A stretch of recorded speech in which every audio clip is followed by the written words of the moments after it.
Hello மக்களே, welcome back our பணவீக்கம் channel. So March 12th Indian stock market report பார்ப்போம். So அதே மாதிரி பார்த்தீங்க அப்படின்னா, நேற்று நான் வந்து சில ஸ்டாக்ஸ் எல்லாமே அனலைஸ் பண்ணி நான் வாங்க போகிறேன் அப்படின்ற மாதிரி சொல்லியிருந்தேன். ஸோ அது எல்லாமே எப்படி பர்ஃபார்ம் பண்ணியிருக்கு அப்படின்ற எல்லா விஷயத்தையும் வந்து ஒன் பை ஒன்னாக நம்ம பார்ப்போம். ஸோ அதுக்கு முன்னாடி என் சேனலை இன்னும் நீங்கள் சப்ஸ்கிரைப் பண்ணல அப்படின்னா கண்டிப்பாக சப்ஸ்கிரைப் பண்ணிட்டு பாருங்கள். ஸோ இது வந்து உங்களோட ஃபினான்ஷியலுக்கு ப்ளஸ் வந்து என்னோட ஒரு ஃபினான்ஷியலுக்கும் ரெண்டுத்துக்குமே வந்து ஈக்குவலாக வந்து ட்ரான்ஸ்ஃபர் ஆகும். ஸோ அந்த ஒரு சப்ஸ்கிரைபால். ஸோ ப்ளீஸ் சப்ஸ்கிரைப் பண்ணிட்டு பாருங்கள். அதேமாரி லைக் போட்டு பாருங்கள். வியூஸ் வந்து ரொம்ப கம்மியாக இருக்கிறதால கொஞ்சம் ஷேர் பண்ணிங்கன்னா, இந்த பையன் ஏதோ சொல்கிறான் அதை கேளுங்க அப்படின்ற மாதிரி ஷேர் பண்ணிங்கனாலும் ரொம்ப நல்லது.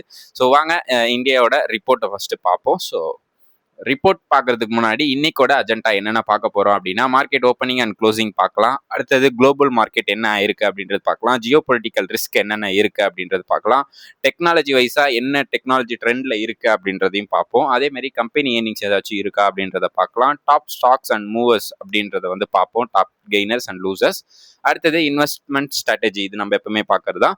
ஸோ அது எல்லாத்தையுமே வந்து இன்னைக்கு கவர் பண்ணிடலாம் இந்த வீடியோவில். ஸோ ஃபர்ஸ்ட் பார்த்தீங்க அப்படின்னா, இன்னைக்கு இந்தியன் மார்க்கெட் வந்து ஒரு பயங்கரமான கரெக்ஷனை தான் வந்து கொடுத்துருக்கு. ஸோ இதுக்கான மெயின் ரீசன் என்ன அப்படின்னு பார்த்தீங்க அப்படின்னா, நேற்று வரைக்கும் வந்து இந்தியாவில் வந்து ஃபியூவல் தட்டுப்பாடு இல்லாமல் இருந்துச்சு.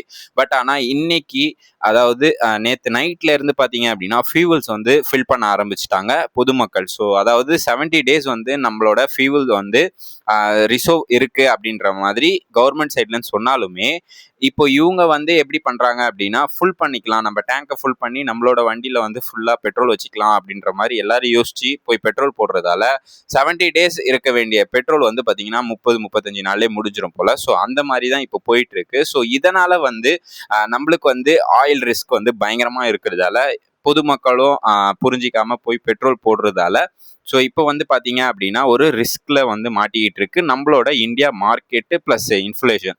ஸோ இதை நோக்கி தான் வந்து இப்போ வந்து நம்மளோட மார்க்கெட்டும் வந்து பாயிண்ட் வந்து குறைஞ்சிருக்கு. ஸோ அதுக்கு முன்னாடி பார்த்தீங்க அப்படின்னா நேற்று வந்து ஏர்போர்ட் எல்லாத்தையுமே, துபாய் ஏர்போர்ட் எல்லாத்தையுமே வந்து அடிச்சிருக்காங்க. ஸோ இப்போ வரைக்கும் ஈரான் என்ன சொல்கிறாங்க அப்படின்னா, நான் வந்து ஸ்டாப் பண்ணுறேன்னு சொன்னால் மட்டும்தான் அது ஸ்டாப் ஆகும், அது வரைக்கும் ஸ்டாப் ஆகாது அப்படின்ற மாதிரி சொல்லியிருக்காங்க. ரஷ்யாவிலேருந்து பார்த்தீங்க அப்படின்னா, நம்மளுக்கு இந்தியாவுக்கு வந்து இப்போதைக்கு உங்களுக்கு டிஸ்கவுண்ட் ப்ரைஸில் வந்து நாங்கள் கொடுக்க மாட்டோம், ஆயில் வேணும்னா எப்போவுமே வாங்குற மாதிரி வாங்கிக்கோங்க, கரண்ட் மார்க்கெட் ரேட் என்ன இருக்கோ அதை வாங்கிக்கோங்க, டிஸ்கவுண்ட் ப்ரைஸ் கிடையாது அப்படின்ற மாதிரி சொல்லிட்டாங்க. ஸோ இது எல்லாத்தையும் வச்சு இன்னைக்கு மார்க்கெட் வந்து சஸ்டெயின் ஆக முடியாம டவுன்ல தான் இருந்துச்சு. பட் ஆனா அரௌண்ட் 1200 பாயிண்ட்ஸுக்கு மேல வந்து டவுன்ல இருந்தது. பட் ஆனா ஸ்லைட்ல ரெக்கவரி ஆகி சென்செக்ஸ் பாத்தீங்க அப்படின்னா 830 பாயிண்ட்டும், அதே மாதிரி நிஃப்டி வந்து 227 பாயிண்ட்டும் வந்து இன்னைக்கு டவுன்ல வந்து க்ளோஸ் ஆயிருக்கு. ஸோ இன்னைக்கு மார்க்கெட் மோட் எப்படி இருந்துச்சு அப்படின்னா, நம்மளோட ஸ்ட்ரைட் ஆஃப் ஹார்மோன்ஸ்ல வந்து நம்மளோட கப்பல் எல்லாம் போயிட்டு வரலாம் அப்படின்ற மாதிரி கவர்மெண்ட் அனௌன்ஸ் பண்ணியிருக்காங்க, ஈரான் கவர்மெண்ட். ஸோ அதனால வந்து ஓரளவுக்கு ஸ்லைடி ஒரு ரெக்கவரி கொடுத்துச்சு. ஸோ இருந்தாலுமே வந்து மார்க்கெட் மோட் வந்து பேரிஷ்ல தான் இருந்தது. அதே மாதிரி விஎக்ஸ் லெவல் வந்து பார்த்தீங்க அப்படின்னா ஹையா இருந்துட்டு இந்தியாவோட விக்ஸ். ஸோ வால்யூம் பார்த்தீங்க அப்படின்னா ஹெவி வால்யூம். எஃப்ஐஐஸ் நெட் செல்லிங்காக வந்து நேற்று வரைக்கும் 6000 கோடி வந்து நெட் செல்லிங்காக இருக்காங்க. டிஐஸ் வந்து நேற்று 5000 கோடி வந்து வாங்கியிருந்தாங்க. ஸோ ஓப்பனிங் பெல் மார்க்கெட் பேரிஷில் தான் இருக்குது. ஸோ இதில் வந்து டிஃப்ரென்ஷியேட்டே கிடையாது. மார்க்கெட் வந்து சென்செக்ஸ் வந்து அதனால் சஸ்டெயின் பண்ண வைக்க முடியல, நிஃப்டியும் வந்து அதோட லெவலை வந்து சஸ்டெயின் பண்ண முடியல. ஸோ இப்போ வந்து இன்வெஸ்டர் எல்லாருமே வந்து பார்த்தீங்க அப்படின்னா ஒரு ரிஸ்க் ஆஃப் மூட் அப்படின்றதுல வந்து மூவ் பண்ணியிருக்காங்க. ஸோ அவங்களோட மைண்ட் செட் எல்லாமே வந்து ஒரு செல் ஆஃப்ல தான் இருக்குது, மார்க்கெட் சஸ்டெயின் ஆகாது அப்படின்ற மாதிரி பயப்படுறாங்க. ஸோ செக்டார் பர்ஃபார்மன்ஸாக பார்ப்போம். ஸோ செக்டார் பர்ஃபார்மன்ஸில் பார்த்தீங்க அப்படின்னா ஆயில், கேஸு, மெட்டலு, ஃபார்மா இவங்க மூணுமே வந்து ஓரளவுக்கு வந்து இன்னைக்கு சஸ்டெயின்ல கிரீன்ல இருந்தாங்க. ஸோ ஆயில் மட்டும்தான் ஒரு 0.5% வந்து கிரீன்ல இருந்துச்சு. மீதி எல்லாமே வந்து 0.3 சம்திங்ல வந்து க்ளோஸ் ஆயிருக்கு.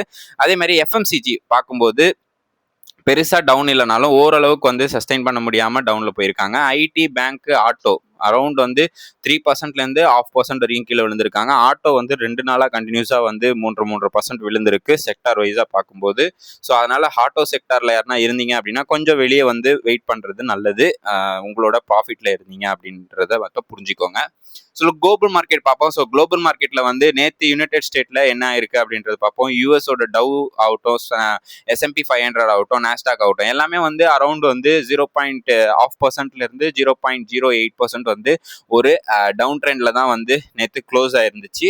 அதே மாதிரி பார்த்தீங்க அப்படின்னா குளோபலாக வந்து ஒரு செல் ஆஃப் மோடில் தான் இருக்காங்க, எல்லாருமே வந்து பேனிக் செல் பண்ணுறாங்க. ஸோ அதையும் வந்து நம்ம நோட் பண்ணிக்கிட்டே இருக்கணும். ஏசியா நம்ம சைடில் வந்து பார்த்தீங்க அப்படின்னா நிக்கி பார்த்தீங்க அப்படின்னா 1.5% வந்து நேற்று கீழே விழுந்துருந்துச்சு. ஆங்சாங் வந்து ஸ்டெபிளாக தான் இருந்துச்சு, பெருசாக வந்து கீழேயும் இல்லை மேலேயும் போல்.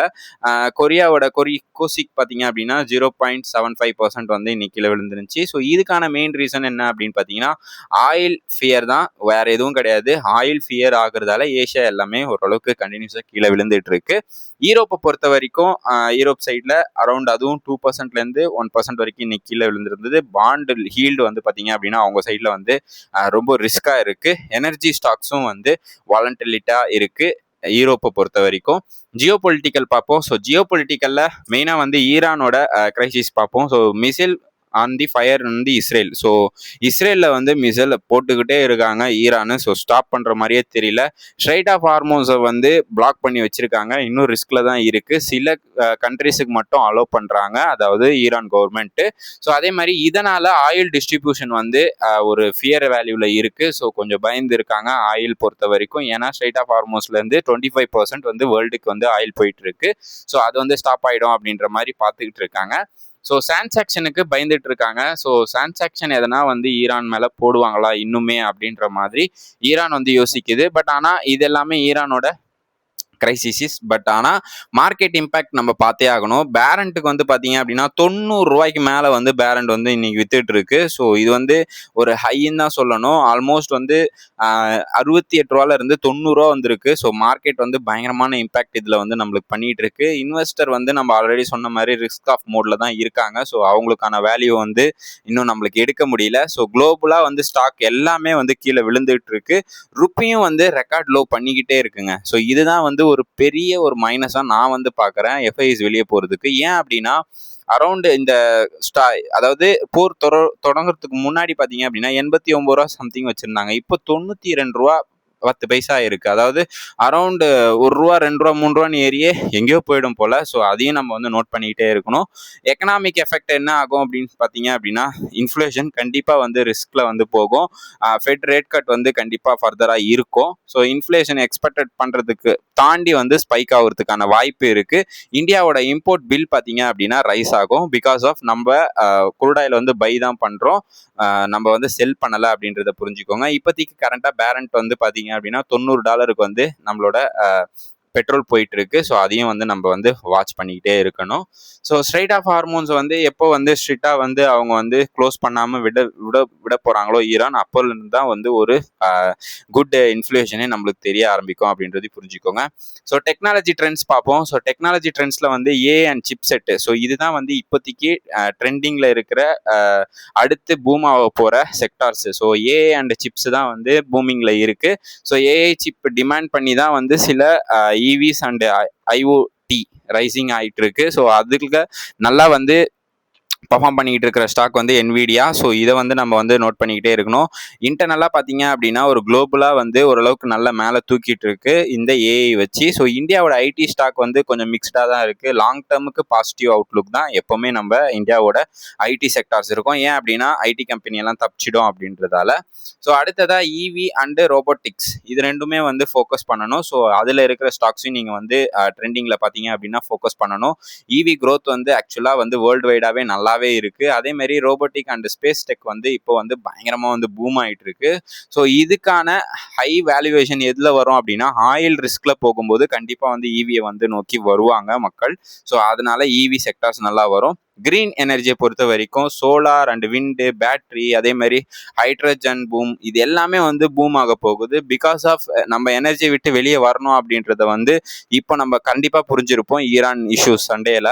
ஸோ அதனால வந்து கண்டிப்பாக கிரீன் எனர்ஜியும் வந்து நல்ல ஒரு பெரிய மூமெண்டமுக்கு போக போகிறதுக்கான வாய்ப்பு அதிகமாக இருக்குது அப்படின்றதையும் புரிஞ்சுக்கோங்க. செமிகண்டக்டரை பற்றி சொல்லவே தேவையில்ல. ஸோ நம்ம ஏஐ பில்ட் பண்ண போகிறோம் அப்படின்றதால கண்டிப்பாக செமிகண்டக்டர் வந்து ஒரு சைக்கிள் மாதிரி அந்த ஏஐக்கு. ஸோ அது அதாவது சுத்தினா மட்டும்தான் அடுத்தடுத்து அதனால போக முடியும். ஸோ அதுபடி பார்த்தீங்க அப்படின்னா செமிகண்டக்டர் சூப்பராக ஒர்க் ஆகுது.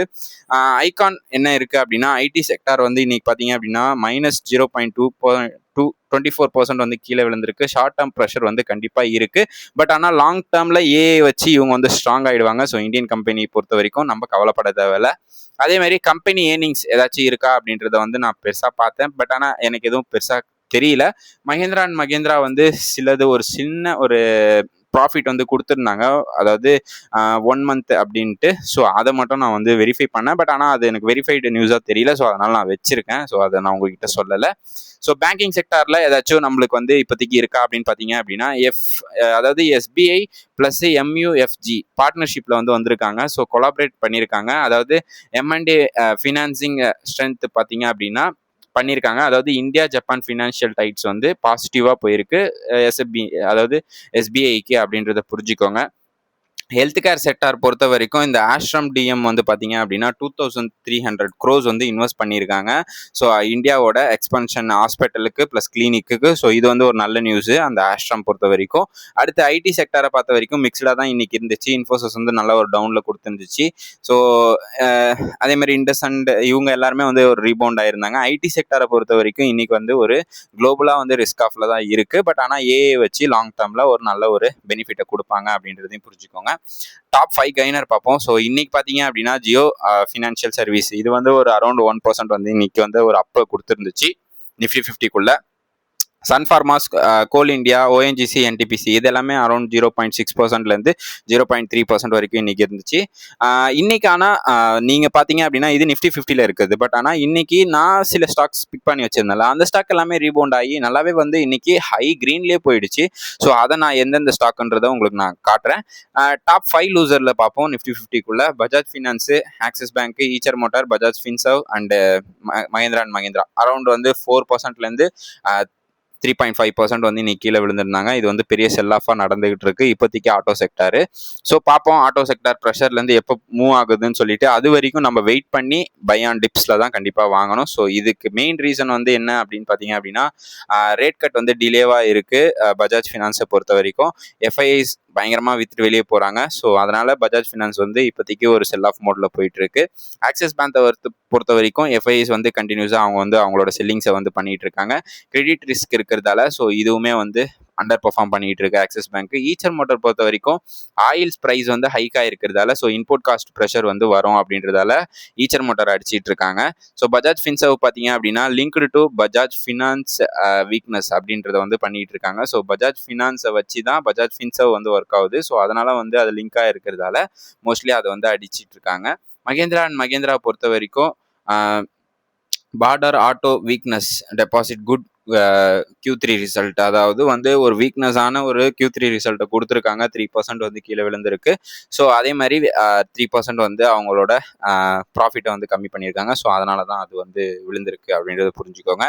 கமாடிட்டியை பொறுத்த வரைக்கும் பிரெண்ட் வந்து இப்போ $90 வந்து நம்மளுக்கு ஒரு பிரெண்ட் குருடாயில் வந்து பார்த்தீங்க அப்படின்னா $90 வந்து போயிட்டு இருக்கு. ஸோ இதுக்கான மெயின் ரீசன் வந்து ஈரான், இஸ்ரேல் அண்டு யூஎஸ் வந்து சண்டை போடுறதால இந்தியாவோட இம்பாக்ட் என்ன ஆக போகுது அப்படின்னா பில்லிங் ரைஸ் ஆகும். ஸோ நம்ம வாங்குறது அதிகமாகிடும், விற்கிறது வந்து கம்மியாக இருக்கும். ஸோ அது வந்து நம்மளுக்கு இம்பாக்ட் ஆகும். பெட்ரோல் அண்ட் டீசல் ப்ரைஸ் வந்து மேபி ரிவர்ஸ் ஆகலாம், ஹை போக வாய்ப்பு இருக்கு. ஐஇஏ மானிட்டரிங் வந்து சுச்சுவேஷன் இப்போ மானிட்டரிங் தான் போயிட்டு இருக்கு. ஸோ ஐஇ பொறுத்த வரைக்கும் இன்டர்நேஷ்னல் எனர்ஜி அவங்க வந்து இன்னும் பெருசாக எதுவுமே வந்து பேசலை. ஸோ அதை நம்ம பார்த்துக்கிட்டே இருக்கோம். அடுத்ததாக பார்த்தீங்க அப்படின்னா கோல்டு. ஸோ கோல்டு நம்ம பொறுத்த வரைக்கும் ஹெவன் சேஃப் தான் சொல்லணும். ஏன்னா நேற்று 15,000 பார்த்தோம் அப்படின்னா இன்னைக்கு 16,000 போயிருக்கு. ஸோ வார் சேஃபில் வந்து இப்போதைக்கு இன்வெஸ்ட் பண்ணுறதுன்றது கோல்டு தான். ஸோ கோல்டு அதனால பூஸ்ட் ஆகிட்டு இருக்கு அப்படின்றத புரிஞ்சுக்கோங்க. இந்தியா US டாலர் வந்து பொறுத்த வரைக்கும் $92 போயிட்டு இருக்கு. ரெக்கார்ட் லோ வந்து நம்மளோட ருப்பி வந்து எட்டிக்கிட்டு இருக்கு அப்படின்றத புரிஞ்சுக்கோங்க. அடுத்ததாக அவாய்டு பண்ண வேண்டிய ஸ்டாக்ஸு, அதுக்கு அதே மாதிரி அவாய்ட் பண்ண வேண்டிய சில லாங் டேர்ம் ஷார்ட் டேர்மில் என்னென்ன பண்ணணும் அப்படின்றத வந்து பார்ப்போம். ஸோ அவாய்டு லாங்ஸ், அதாவது ஃப்ரெஷ் லாங்ஸ் எதுவுமே வாங்காதீங்க. இப்போதைக்கு வந்து வெயிட் பண்ணுங்கள். மார்க்கெட் ரொம்ப வீக்காக இருக்குது. ப்ராஃபிட் புக்கிங் பண்ணணும் அப்படின்னா ப்ராஃபிட்டில் இருந்தீங்க அப்படின்னா பண்ணிவிட்டு வெளியே வந்துடுங்க. Watch support. ஸோ சப்போர்ட்டை கண்டிப்பாக வாட்ச் பண்ணிக்கிட்டே இருங்க. 23,500 தான் சப்போர்ட் இப்போதைக்கு.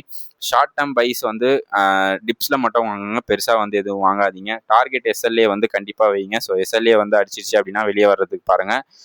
Watch oil. ஸோ ஆயிலை வந்து கண்டிப்பாக நீங்கள் வாட்ச் பண்ணிக்கிட்டே இருக்கணும். By IT tips. So IT stocks எல்லாமே ஓரளவுக்கு குவாலிட்டியான ஐடி ஸ்டாக்ஸ் எல்லாமே இப்போ இதுக்கப்புறம் வந்து டிப்ஸில் வந்து நீங்கள் வாங்கலாம். ஸோ அதுக்கான ஒரு ரீசனும் நான் உங்களுக்கு சொல்லிட்டேன். ஸோ அதனால் இப்போதைக்கு குவாலிட்டியான ஐடி ஸ்டாக்ஸ் வாங்கிக்கோங்க. க்ரீன் எனர்ஜி கண்டிப்பாக நீங்கள் வாங்கலாம். ஸோ அதானி க்ரீன், NTPC இந்த மாதிரி ஸ்டாக்ஸ் எல்லாத்தையுமே நீங்கள் வந்து கன்சிடர் பண்ணலாம். SIP வந்து கண்டினியூ பண்ணுங்கள். ஸோ அது வந்து உங்களுக்கு இப்போ காம்போனன்ட் ஆகலனாலும் ஓரளவுக்கு ஃபியூச்சரில் வந்து பயங்கரமான காம்போனன்ட் இருக்கும். கோல்டு வந்து ஹெட்ஜ் பண்ணுங்கள். ஸோ உங்களோட போர்ட்ஃபோலியோவில் எக்ஸ்ட்ரா வந்து 5 to 10% வந்து ஆட் பண்ணிக்கோங்க. இப்போ இருக்கிற சுச்சுவேஷனை பொறுத்துக்கு குவாலிட்டியான ஸ்டாக்கை வந்து ஹோல்ட் பண்ணுங்க. No panic. ஸோ பயப்படாதீங்க. Avoid leverage. ஸோ லிவரேஜ் வந்து மெயினாக வந்து இப்போதைக்கு பீரியடை வந்து பீரியடு. ஸோ அதனால எல்லா டைமும் வந்து பிரச்சனை இருக்கும், சந்தோஷம் இருக்கும். ஸோ அதனால அதை நீங்கள் பேஸ் பண்ணி வந்து உங்களோட மார்க்கெட்டில் உங்களோட காம்பனண்ட்டை நீங்கள் இழந்துடக்கூடாது அப்படின்றத மட்டும் புரிஞ்சுக்கோங்க. ஸோ கன்க்ளூஷன் இன்னைக்கு என்ன அப்படின்னு பார்த்தீங்க அப்படின்னா, சென்செக்ஸ் வந்து 1.5% கீழே விழுந்திருக்கு, நிஃப்டி 1% கீழே விழுந்திருக்கு, குருடாயிலோட ப்ரைஸ் வந்து ஹைக் ஆயிருக்கு, கோல்டோட ப்ரைஸும் பார்த்தீங்க அப்படின்னா ரேலி புது ஹை போயிட்டு இருக்கு. ஸோ அதே மாதிரி யூஎஸ்டி அண்ட் இந்தியாவோட ருப்பி வந்து பார்த்தீங்க அப்படின்னா லோல இருக்கு. அதாவது சொன்ன 4 பாயிண்ட்ல ஒரு பாயிண்ட் மட்டும்தான் ஓரளவுக்கு கொஞ்சம் ஓகே அப்படின்ற மாதிரி இருக்கும். கோல்டு மட்டும்தான், மிச்சம் எல்லாமே வந்து ரொம்ப பேடு. ஸோ குட் நியூஸ் பார்த்தீங்க அப்படின்னா நம்ம டிஐஸ் இதெல்லாம் குட் நியூஸே கிடையாது. பட் இருந்தாலும் நான் சொல்கிறேன், டிஐஸ் பையிங்கில் இருக்காங்க. ஸோ அது வந்து ஒரு குட் நியூஸ். அதுக்கப்புறம் எம்என்டம் Q3 ரிசல்ட் வந்து வந்திருக்கு அப்படின்றாங்க. அது நான் வேலிடேட் பண்ணி சொல்கிறேன். கோல்டு ரேலி வந்து கண்டிப்பாக போயிட்டு இருக்கு. ஸோ போர்ட்ஃபோலியோவில் ஹெட்ஜ் பண்ணி வச்சுக்கோங்க. Green energy and AI stock long டேர்முக்கு வந்து இதுக்கப்புறம் வாங்கலாம். எஸ்பிஐ அண்ட் MUFG டீல் வந்து முடிஞ்சிருக்கு. ஸோ இந்தியா ஜப்பான் ஃபினான்ஷியலாக வந்து டைட் ஆக போகிறாங்க. ஸோ அதுவும் வந்து நம்ம பார்க்கணும். அதே மாதிரி பேட் நியூஸ் பார்த்த வரைக்கும் இன்னைக்கு மார்க்கெட் கீழே விழுந்த பாயிண்ட்ஸ் தான். ஸோ அதே மாதிரி ஈரானோட வார் எஸ்கலேஷன் எவ்வளோ தூரம் போகும் அப்படின்றது தெரியல. இதனால் ஆயில் ப்ரைஸ் என்ன ஆகும் அப்படின்றதும் நம்மளுக்கு தெரியல. எஃப்ஐஸோட நெட் செல்லிங்ஸ் பார்த்தீங்க அப்படின்னா டெய்லியும் வந்து இன்க்ரீஸ் ஆகிட்டே இருக்குது. ருப்பி ரெக்கார்ட் லோ வந்து எட்டிக்கிட்டே இருக்குது. ஆட்டோ அண்ட் ஃபினான்ஸ் செக்டர் வந்து டீப்லி பெயினாக இருக்குது இப்போதைக்கு. ஸோ அது எல்லாத்தையுமே நம்ம பார்த்துக்கணும். நெக்ஸ்ட் வந்து நாளைக்கு சப்போர்ட்டை பார்ப்போம். ஸோ நிஃப்டியோட சப்போர்ட்டு 23,500. ஸோ ரெசிஸ்டன்ஸ் பார்த்தீங்க அப்படின்னா 24,000. ஸோ இதை வந்து நம்ம வாட்ச் பண்ணிக்கிட்டே இருக்கணும். அதே மாதிரி ஆயில் ப்ரைஸ் என்ன ஆகுது, ஈரானோட வார் இஷ்யூஸ் என்ன போயிட்டு இருக்கு அப்படின்ற நியூஸ் எல்லாத்தையும் தெரிஞ்சு வச்சுக்கணும். அதே மாதிரி கண்டிப்பாக யூஎஸோட இன்ஃப்ளேஷன் டேட்டா என்ன வருது அப்படின்றத புரிஞ்சுட்டு தான் நம்மளோட வேர்ல்டு டேட்டாக்கு வரணும். ஸோ இது எல்லாமே நீங்கள் பார்த்து வச்சுக்கோங்க. இப்போ நம்ம சார்ட்டில் போயிட்டு 1 by 1 என்னென்ன இருக்குது அப்படின்றத வந்து நம்ம டெக்னிக்கலாக பார்ப்போம். ஸோ பஜாஜ் ஃபின்சர்வை பொறுத்த வரைக்கும் நேற்று வந்து நான் வாங்கியிருந்தேன் அப்படின்னு சொன்னேன். ஸோ பட் ஆனால் இப்போ வந்து நம்மளோட டார்கெட்டை ரீச் பண்ணிடுச்சு. பட் ஆனால் நம்ம சொன்ன இடத்துக்கு வந்து வரல. ஸோ அதனால வந்து இது வந்து ரிஜெக்டட். பட் ஆனால் வந்து இது நம்ம இடத்துக்கு வரும்போது நான் மேபி வாங்குறேன் அப்படின்னா உங்ககிட்ட கண்டிப்பாக டிஸ்கஸ் பண்ணுவேன் இதை பற்றி. அடுத்ததாக வந்து இந்த ஆர்பிட் தான். ஸோ ஆர்பிட்டில் பார்த்தீங்க அப்படின்னா நான் வந்து சொல்லியிருந்தேன் இந்த மாதிரி இந்த ரேஞ்ச் வந்தால் வந்து நான் வாங்குவேன், இல்லைனா வந்து வாங்க மாட்டேன் அப்படின்னு சொல்லிட்டு. ஸோ இன்னைக்கு பார்த்தீங்க அப்படின்னா கரெக்டாக வந்து அந்த 25 ரூபா ரேஞ்சில் வந்து டச் ஆச்சு. ஸோ டச் ஆன உடனே வந்து வாங்கினேன். ஸோ வாங்கின அந்த செகண்ட்லேருந்து பார்த்தீங்க அப்படின்னா ஒரு ஹையை கொடுத்துச்சு. ஸோ ஹையை வந்து பார்த்தீங்க அப்படின்னா ஆல்மோஸ்ட் வந்து ஒரு ஃபர்ஸ்ட் டார்கெட் வரைக்கும் ரீச் ஆச்சுன்னு வச்சுக்கோங்களேன். ஸோ ஃபர்ஸ்ட் டார்கெட் வந்து நான் 35 ரூபா கொடுத்துருந்தேன். அந்த டார்கெட்டை ரீச் பண்ணிட்டு மறுபடி கீழே விழுந்துருச்சு. ஸோ அதை வந்து நான் வந்து ப்ராஃபிட் புக் பண்ணிட்டேன். அடுத்ததாக பார்த்தீங்க அப்படின்னா இந்த லோதா தான். ஸோ லோதா டெவலப்பரில் பொறுத்த வரைக்கும் வந்து ஒரு சின்ன ட்விஸ்ட் வந்து வச்சுருந்தாங்க. நம்மளோட மார்க்கெட்டு என்ன பண்ணியிருந்தாங்க அப்படின்னா, நான் வந்து இங்கே தான் என்ட்ரி லெவல் சொல்லியிருந்தேன். ஸோ அதாவது வந்து பார்த்தீங்க அப்படின்னா 12ஆம் தேதி. ஸோ இந்த இடத்துல வந்து எவ்வளோ சொல்லியிருந்தேன் அப்படின்னா ஒரு 15 ரூபாலேருந்து 20 ரூபா வரும்போது நீங்கள் இதை பை பண்ணுங்க அப்படின்னு சொல்லியிருந்தேன். பட் ஆனால் இவங்க ஃபர்ஸ்ட் டார்கெட்டை ரீச் பண்ணிட்டு அதுக்கப்புறம் வந்து மறுபடியும் கீழே வந்தாங்க. ஸோ வந்து நம்மளோட டார்கெட்டில் வந்து உட்காந்துட்டாங்க. ஸோ உட்காந்துட்டு அடுத்ததாக பார்த்தீங்க அப்படின்னா இப்போ ஒரு லாபத்தில் தான் இருக்குது. அரௌண்ட் வந்து 18 ரூபா அப்படின்ற ரேஞ்சில் வந்து இதை நான் பிடிச்சேன். இப்போதைக்கு 24 ரூபா அப்படின்ற ரேஞ்சில் வந்து ஸ்டாப் ஆயிருக்கு. ஸோ நான் வெயிட் பண்ணிட்டு இருக்கேன். எக்ஸ்பீரி வரைக்கும் என்ன ஆகுது அப்படின்றத நான் உங்களுக்கு அப்டேட் பண்ணுறேன். ஸோ நிஃப்டி 50 பொறுத்த வரைக்கும் நம்மளோட ஃபிபனாச்சி தான் வந்து இப்போதைக்கு நான் போட்டு வச்சிருக்கேன். ஸோ ஃபிபனாச்சியை பொறுத்த வரைக்கும் என்ன சொல்லுது அப்படின்னா அடுத்த ஒரு எப்படி சொல்றது டேஞ்சர் ஜோன் வந்து நோக்கி போகுது. பட் ஆனால் ஒரு ரிவர்சலுக்கான வாய்ப்பும் வந்து அதிகமாக இருக்கு நம்மளோட டெக்னிக்கலாக பார்க்கும்போது. ஸோ வெயிட் பண்ணுவோம், ரிவர்சல் ஏதாச்சும் இருக்கா. மேபி வந்து மார்க்கெட் எப்பவுமே வந்து கொஞ்சம் அட்வான்ஸாக இருக்கும். ஸோ இஷ்யூ முடிய போகுது அப்படின்னா முன்னாடியே வந்து க்ளோஸ் ஆகிடும். ஸோ அது மாதிரி வந்து மேபி ஏதாச்சும் ஒரு 1000 பாயிண்ட் 2000 பாயிண்ட் மூவ்மெண்ட் இருக்கா அப்படின்றத வந்து நம்ம வெயிட் பண்ணி பார்க்கணும். பட் ஆனால் இப்போதைக்கு இது வந்து ஒரு ஸ்ட்ராங் சப்போர்ட் ஜோனாக இருக்குது 23,250. ஸோ அது உடச்சிருச்சு அப்படின்னா அடுத்தடுத்து ஃபர்தராக கீழே விழுறதுக்கான வாய்ப்பு அதிகமாக இருக்குது. பட் ஆனால் இதுக்கு மேலே போகும் அப்படின்றது என்னோட புரிதல். அடுத்ததாக வந்து சென்செக்ஸ். ஸோ சென்செக்ஸ் பார்த்தீங்க அப்படின்னா கரெக்டாக வந்து நம்மளோட பாயிண்ட்ல இருந்து இன்னைக்கு ஓப்பன் ஆச்சு. அதாவது நான் சொல்லியிருந்தேன் லோ டு லோ, அதுக்கப்புறம் லோ டு லோ, அதே மாதிரி இந்த இடத்துலேருந்து லோ, மறுபடியும் இங்கேருந்து லோ. ஸோ இந்த இடத்த வந்து இப்போ ரீச் பண்ணுறதுக்கு வந்துகிட்டு இருக்கு. ஸோ வெயிட் பண்ணுவோம் என்ன ஆகுது அப்படின்றத நம்ம கொஞ்சம் கொஞ்சமாக பார்ப்போம். இப்போதைக்கு லெவல் பார்த்தீங்க அப்படின்னா 85,800 அப்படின்றது வந்து ஸ்டாப் ஆயிருக்கு. ஸோ செகண்ட் லெவலாக நான் வந்து வச்சிருக்கேன். வெயிட் பண்ணுவோம் என்ன ஆகுது அப்படின்னு பார்ப்போம். ஸோ இந்த டைமில் வந்து நம்ம வந்து சில ஸ்டாக்ஸை வந்து டிஸ்கஸ் பண்ணலாம் அப்படின்னு சொல்லியிருந்தேன். ஃபர்ஸ்ட் அதில் பார்த்தீங்க அப்படின்னா இந்த சிஜி பவர் தான். ஸோ மார்க்கெட்டு 23,000 அப்படின்ற ரேஞ்சில் விழுந்திருந்தாலும் சிஜி பவர் வந்து தொடவே முடியல. ஸோ சிஜி பவர் அடுத்தடுத்த ஹையை வந்து நோக்கி போயிட்டு தான் இருக்குது. ஸோ பார்ப்போம், 737 ரூபாயில் இப்போ வந்து ட்ரேட் ஆகிட்டு இருக்கு. பிஎஸ்சியை பொறுத்த வரைக்கும் ஒரு லோவில் தான் இன்னைக்கு வந்து ஓப்பன் ஆனிச்சு. பட் ஆனால் வந்து பிஎஸ்சி வந்து ஒரு நல்ல ஒரு லெவலில் போயிட்டு இருக்கு. ஸோ 2,545 ரூபாவில் நான் வந்து இதை வந்து கன்சிடர் பண்ணேன் ரீசெண்டாக 1 வீக்குக்கு முன்னாடி. ஸோ வாரி எனர்ஜி இதை தான் நான் சொல்லியிருந்தேன். நிஃப்டி வந்து என்னதான் கீழே விழுந்திருந்தாலும் ஸோ இன்னைக்கு ரெக்கவரி ஆனது பார்த்தீங்க அப்படின்னா வாரி தான் எனக்கு தெரிஞ்சு நல்லா ஒரு ரெக்கவரி கொடுத்துருந்துச்சு. ஸோ அதாவது அரௌண்ட் 150 ருபீஸ் ரெக்கவரி கொடுத்துருக்கு இன்னைக்கு லோல இருந்து அப்படின்றத புரிஞ்சுக்கோங்க. ஸோ இது வந்து எனக்கு லாபத்தில் வந்துருச்சு இந்த வாரி எனர்ஜியை பொறுத்த வரைக்கும்.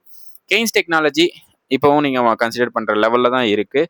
பிகாஸ் ஆஃப் கெய்ன்ஸ் டெக்னாலஜி வந்து ஒரு லோ வந்து நோக்கி போயிருக்கு. பட் ஆனால் பெரிய லோ கிடையாது இது. ஸோ வெயிட் பண்ணுவோம், என்ன நெக்ஸ்ட் ஃபர்தராக வந்து கெய்ன்ஸ் டெக்னாலஜி பண்ணுது அப்படின்றத பார்க்கலாம். ஸோ இது வரைக்கும் கண்டினியூஸாக என் வீடியோ பார்த்த உங்கள் எல்லாருக்கும் பெரிய நன்றி. ஸோ வீடியோஸை கண்டிப்பாக லைக் பண்ணி ஷேர் பண்ணி ப்ளஸ் சப்ஸ்கிரைப் பண்ணிட்டு பாருங்கள். ஸோ இது நீங்கள் எனக்கு கொடுக்குற பெரிய சப்போர்ட். தேங்க்யூ.